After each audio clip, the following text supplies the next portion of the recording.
Welcome to our channel photon boost.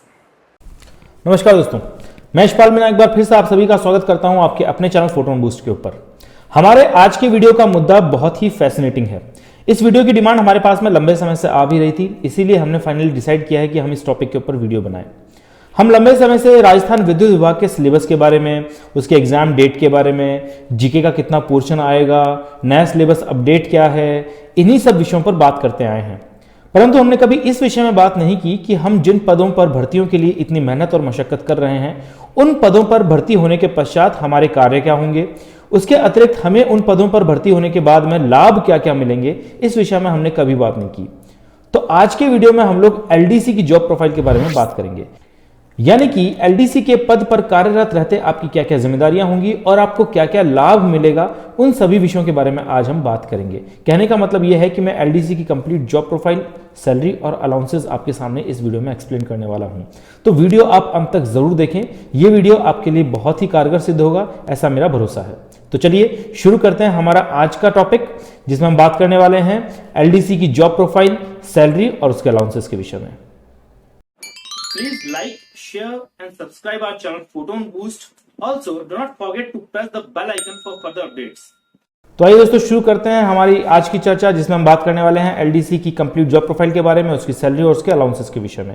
तो सबसे पहले जब आप एलडीसी के पद पर चयनित होंगे तो आपका सामना होगा प्रोबेशन पीरियड से। प्रोबेशन पीरियड होता है ट्रेनिंग पीरियड। इस प्रोबेशन पीरियड के दौरान आपके जो सीनियर ऑफिशियल्स होते हैं, जिस डिपार्टमेंट में भी आप जाते हैं, उस डिपार्टमेंट के जो संबंधित सीनियर ऑफिशियल्स आपके होते हैं, वो आपको ट्रेन करते हैं। कहने का मतलब ये है कि वो आपको ये बताते हैं कि आपको क्या क्या कार्य करना है और किस किस तरह से उस कार्य को आपको करना है। ये सभी बातें वो आपको सिखाते हैं। तो ये प्रोबेशन पीरियड होता कितने समय का, सबसे पहला सवाल हमारा ये है। तो राजस्थान के अंदर ये प्रोबेशन पीरियड होता है 2 साल का। आपको 2 साल के प्रोबेशन पीरियड का सामना करना होगा और 2 साल के प्रोबेशन पीरियड के दौरान आपको पैसा कितना मिलेगा, अगला सवाल सबसे इंपॉर्टेंट ये होता है। तो पहले ये पैसा बहुत कम मिला करता था, लेकिन अब आपको बेसिक पे या फिर कंप्लीट सैलरी भी आपको इस प्रोबेशन पीरियड के दौरान मिलती है। कुछ अलाउंसेस इस प्रोबेशन पीरियड के दौरान आपको नहीं मिलते हैं, अदरवाइज आपको लगभग पूरी सैलरी इस प्रोबेशन पीरियड के दौरान दी जाती है। आगे हम बात करते हैं जॉब्स एंड रिस्पॉन्सिबिलिटीज के बारे में। तो ये जॉब्स एंड रिस्पॉन्सिबिलिटीज मैंने अलग अलग पॉइंट्स में आपके सामने रखी हैं, आप स्क्रीन पे देख सकते हैं। इनमें पहला पॉइंट है ensuring supply of patents, photocopies, pro forma invoices, calculation sheets and typing of letters. तो एंश्योरिंग सप्लाई ऑफ पेटेंट्स का मतलब यह है कि अगर आपका डिपार्टमेंट किसी डिपार्टमेंट को कुछ दे रहा है या किसी तरह का पेटेंट आप किसी को इश्यू कर रहे हैं, तो उसकी जो कागजी कार्रवाई है वो एलडीसी की जॉब प्रोफाइल का महत्वपूर्ण हिस्सा है। इसके अतिरिक्त फोटोकॉपीज को संभाल कर रखना, अलग अलग तरह के डॉक्यूमेंट्स के साथ में आपको डील करना होता है। आपके पास में कई तरह के डॉक्यूमेंट्स आते हैं, जिनके अंदर सर्कुलर्स भी होते हैं, किसी के पर्सनल डॉक्यूमेंट्स भी होते हैं, जैसे उसका कास्ट सर्टिफिकेट हो गया या फिर बर्थ सर्टिफिकेट हो गया। इस तरह के नए एम्प्लॉइज जो आते हैं उनके डॉक्यूमेंट्स होते हैं, तो उन सभी डॉक्यूमेंट्स को मेंटेन करना, उनकी फोटोकॉपीज को मेंटेन करना। इसके अतिरिक्त कई तरह के परफॉर्मांस जो होते हैं वो डिपार्टमेंट के पास में होते हैं। कई तरह की एप्लीकेशंस डिपार्टमेंट के पास में रेगुलरली आती है, इसीलिए उनके फिक्स्ड परफॉर्मांस जो है पहले से तैयार कर लिए जाते हैं, जिनके अंदर केवल डिटेल भरनी होती है और वो परफॉर्मा भी मेंटेन करना एलडीसी का काम होता है। क्योंकि जब भी उससे कोई निश्चित परफॉर्मा मांगा जाता है तो वो एलडीसी को ही प्रोवाइड करवाना होता है अपने सीनियर ऑफिशियल्स को। इसी के साथ साथ कई तरह की कैलकुलेशन शीट्स होती हैं। आपका डिपार्टमेंट किसी भी तरह का कोई खर्चा करता है या कोई प्रोक्योरमेंट करता है, तो उसमें कई तरह की जो कैलकुलेशंस हैं वो देखी जाती हैं। तो ये कैलकुलेशंस को मेंटेन करना, इन शीट्स को मेंटेन करना भी एलडीसी का ही काम होता है।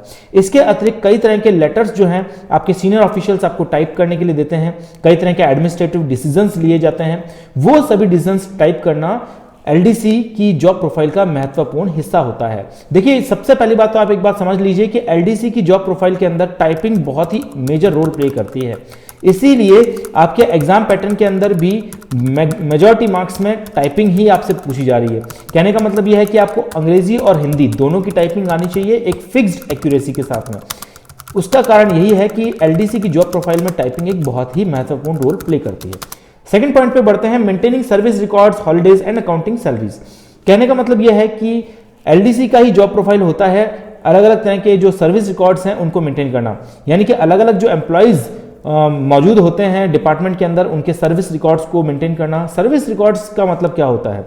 सर्विस रिकॉर्ड में जब भी कोई एम्प्लॉय भर्ती होता है डिपार्टमेंट के अंदर, तो उसके भर्ती होने की डेट से लेकर उसके रिटायरमेंट की डेट तक उसको कोई चार्जशीट मिली है या नहीं मिली, उसका परफॉर्मेंस कैसा रहा है, इसके अतिरिक्त उसने छुट्टियां कितनी ली हैं और कौन कौन सी टाइप की ली हैं, उसके पास में कितनी छुट्टियां बकाया रही हैं।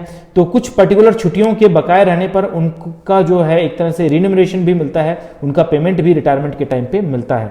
तो ये सारे सर्विस रिकॉर्ड को मेंटेन करना भी एलडीसी की जॉब प्रोफाइल होती है।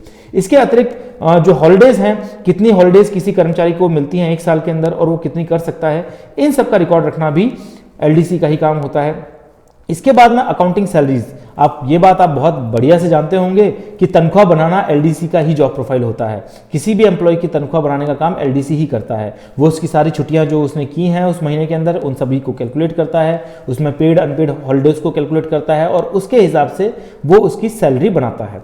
आगे हम बढ़ते हैं, handling day to day administrative issues by looking into them and typing it all down. यानी कि कई तरह के एडमिनिस्ट्रेटिव जो डिसीजंस होते हैं, जो हायर ऑफिशियल्स लेते हैं, उन डिसीजंस को आपको टाइप करके पेपर पे निकालना, ये एलडीसी का काम होता है। इसके अतिरिक्त अगर हम आगे बढ़ें तो handling issues related to search reports, details of seminars and training materials by researching and typing letters regarding the same. कई तरह के सेमिनार्स डिपार्टमेंट जो है वो लेता है, कई तरह के जो ट्रेनिंग प्रोग्राम्स हैं वो भी शुरू करता है डिपार्टमेंट। इन सब का जो डेटा है वो पेपर के ऊपर होता है। ये डेटा सेमिनार लेने से पहले ही तैयार किया जाता है और ये सारा काम एलडीसी के भरोसे होता है। एलडीसी को इसमें कोई डिसीजन मेकिंग नहीं करनी होती है, उसको पहले से सारे आदेश दिए जाते हैं ऊपर से कि उसे ये चीजें जो है वो टाइप करके रखनी है और उसका काम केवल इन सभी चीजों को समझ के टाइप करना होता है। इसके अतिरिक्त वो कई तरह की रिपोर्ट्स भी तैयार करता है। एनुअल रिपोर्ट्स आती है, कई तरह की एम्प्लॉयज़ की रिपोर्ट्स आती है कि कितना काम इस वर्ष में हुआ है और कितना जो बजट है वो खर्च हुआ है, कितना बजट खर्च करना था। इस तरह की जो जानकारियां हैं वो भी एलडीसी को ही मेंटेन रखनी होती हैं। आगे अगर हम बढ़े पांचों पॉइंट के ऊपर, तो handling typing works related to the estimation of the annual plans as well as the performance of the annual budget. देखिए, जो कि मैंने अभी आपको बताया था, जिसमें आप सभी जानते होंगे कि एनुअल बजट से पहले एक आर्थिक समीक्षा रिलीज की जाती है। उस आर्थिक समीक्षा का आधार भी एलडीसी ही तैयार करते हैं। अलग अलग डिपार्टमेंट के जो एलडीसीज होते हैं वो ये सारा काम करते हैं। राजस्थान विद्युत विभाग में भी ये काम एलडीसी ही करते हैं। एलडीसी राजस्थान विद्युत विभाग की जो जरूरतें होती हैं उसके हिसाब से एक आर्थिक बजट बनाते हैं और उस आर्थिक बजट को राजस्थान सरकार को दिया जाता है। उसके हिसाब से राजस्थान सरकार इन्हें बजट इशू करती है। छठे पॉइंट की तरफ अगर हम बढ़े तो aperiodic maintenance of reports by typing monthly reports, taking care of the annual reports, quarterly reports as well as project reports। कई तरह की रिपोर्ट्स एलडीसीज को तैयार करनी होती हैं। एनुअल रिपोर्ट्स होती हैं, क्वार्टरली रिपोर्ट्स होती हैं, कई प्रोजेक्ट रिपोर्ट्स होती हैं। यानी कि अगर राजस्थान विद्युत विभाग कई तरह के प्रोजेक्ट्स अगर चलाता है तो उन प्रोजेक्ट्स में किस तरह से प्रोग्रेस चल रही है और उन प्रोजेक्ट्स पे कितना पैसा खर्च हो रहा है, ये सारी जानकारियां एलडीसी ही पेपर पर उतारता है। जैसे मैं एग्जाम्पल के तौर पर आपको बता दूं कि मालवीय नगर के अंदर आरवीपीएनएल जो है वो एक अंडरग्राउंड लाइन डाल रही है। तो इस तरह का जो प्रोजेक्ट है उसकी पूरी रिपोर्ट एलडीसी ही पेपर के ऊपर उतारेगा।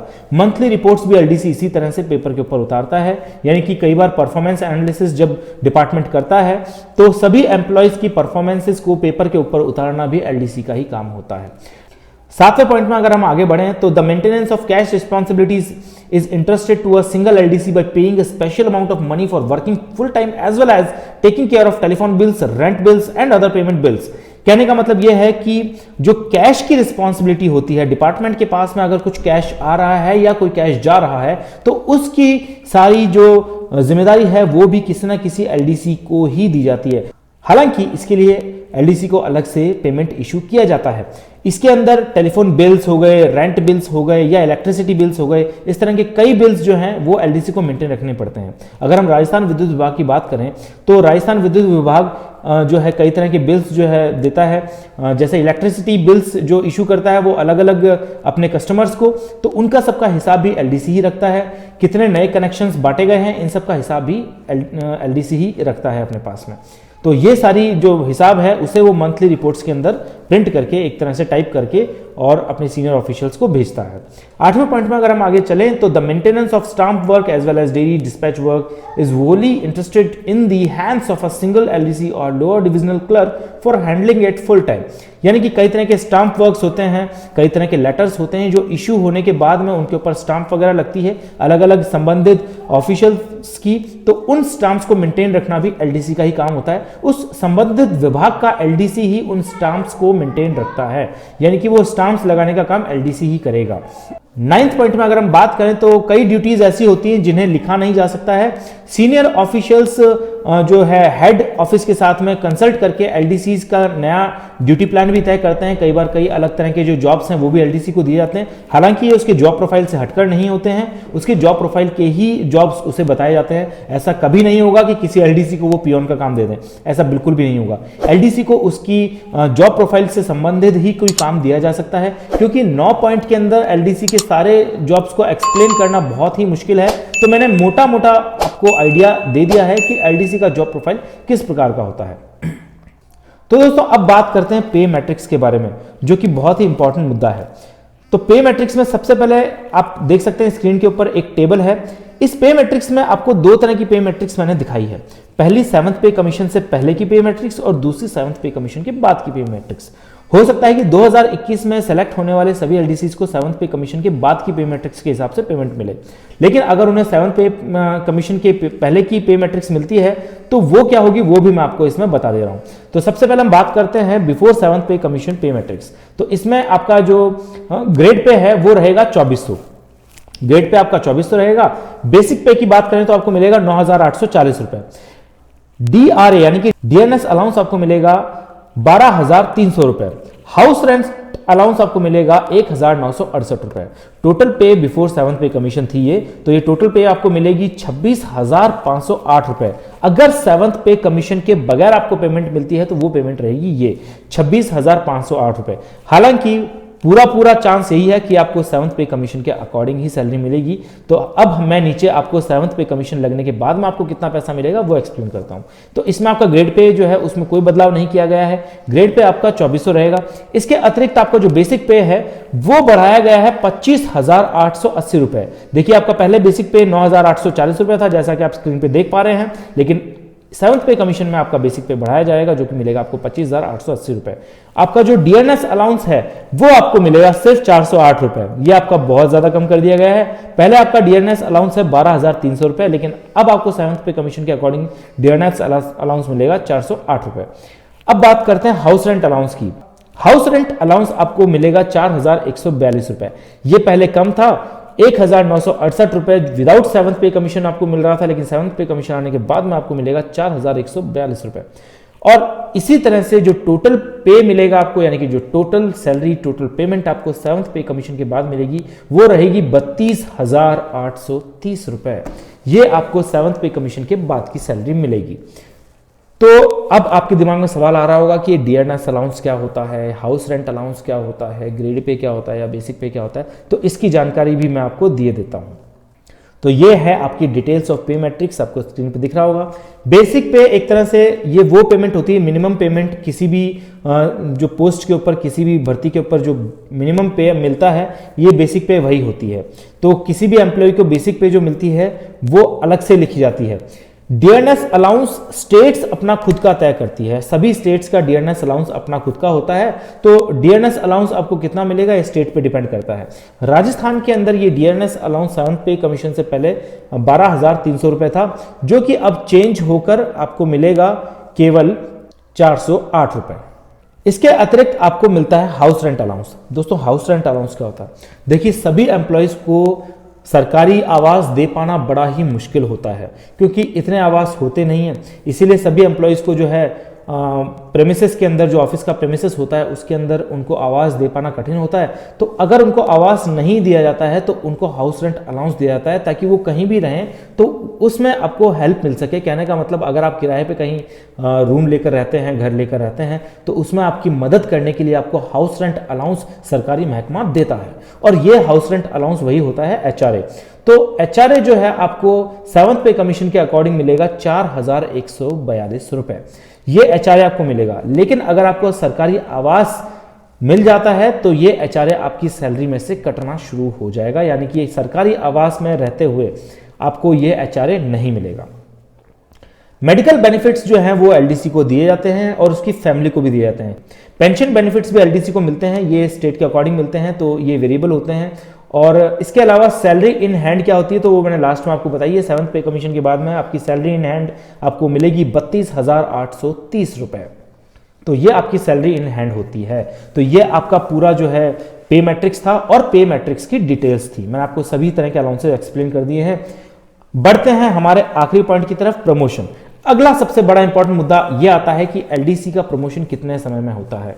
तो हमारा मुद्दा सिर्फ आरवीएनएल को लेकर है, यानी कि राजस्थान स्टेट को लेकर है। तो राजस्थान स्टेट में जो आपका प्रमोशन होता है वो होता है 5 से 7 साल के अंतराल में, यानी कि मिनिमम आपको 5 साल लगते हैं, 5 से 7 साल आपको लग ही जाते हैं प्रमोशन पाने में। और एलडीसी का जो नेक्स्ट प्रमोशन होता है वो होता है यूडीसी के पद पर, यानी कि अपर डिविजनल क्लर्क। हालांकि अपर डिविजनल क्लर्क के पद के ऊपर प्रमोशन होने के बावजूद भी आपकी जो जिम्मेदारियां हैं, जो आपकी जॉब प्रोफाइल है वो बदलती नहीं है, ये वही रहती है जो एलडीसी के दौरान थी। हालांकि इसमें आपके अंडर आने वाले एलडीसीज के ऊपर ज्यादा प्रेशर रहता है, आप एक तरह से सुपरविजन का काम ज्यादा करते हैं। तो ये यूडीसी के ऊपर आपका जो है प्रमोशन होता है 5 से 7 साल के पीरियड के अंदर। अगला सवाल ये उठता है कि भाई क्या सैलरी में भी बढ़ोतरी होती है? तो जी हाँ, बेसिक पे में बढ़ोतरी की जाती है। जैसे ही आपका प्रमोशन होगा तो बेसिक पे में एक बढ़ोतरी जो है आपकी की जाएगी यूडीसी के पद पर भर्ती होने के बाद में। तो ये आपका जो है पूरी डिटेल थी, पूरी जॉब प्रोफाइल थी एलडीसी की, उसके सैलरी, उसके अलाउंसेस, उसके प्रमोशन की पूरी जानकारी। तो इस वीडियो में मैंने आपको ये सारी जानकारी दे दी है। दोस्तों, अगर ये वीडियो आपको पसंद आया तो इसे लाइक करें, ज़्यादा से ज़्यादा शेयर करें ताकि इसकी जानकारी ज़्यादा से ज़्यादा लोगों तक पहुंच सके। इसके अतिरिक्त हमारे चैनल को सब्सक्राइब करना बिल्कुल भी ना भूलें और बेल आइकन को जरूर प्रेस कर दें ताकि हमारे वीडियोज़ की नोटिफिकेशन आपको जल्द से जल्द मिल जाए। Thanks for watching this video.